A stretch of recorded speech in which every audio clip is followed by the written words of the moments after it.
এটা দেখো, এই মেশিনটা তৈরি করেছে, এখানে র মেটেরিয়ালস ইনসার্ট করে দেওয়া হয়েছে, আর এই মেশিনটা এটা প্রডিউস করেছে অলরেডি। দেখো এটা করছে, এই যে এটা বানানো হচ্ছে, তো এই যে এইটা বানানো হচ্ছে অলরেডি 70% প্রিন্ট হয়ে গেছে, তা এখানে চলছে। এখানে র মেটেরিয়ালস, প্লাস্টিকের র মেটেরিয়ালস দিতে হবে। এই প্রত্যেকটা প্লাস্টিক 1 কেজি করে রয়েছে, বিভিন্ন রকম কালার, অলরেডি 4টে কালার এখানে দেওয়া যায়।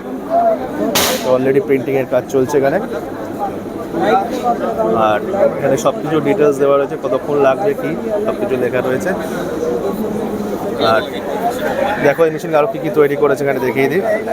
এগুলো সব এখান থেকে তৈরি করা হয়েছে। কোম্পানির নাম রয়েছে এই উলফ 3D। তোমরা চাইলে পারচেস করতে পারো এখান থেকে বিভিন্ন রকম প্রোডাক্ট। দেখুন, অল ইন্ডিয়াতে সার্ভিস আছে।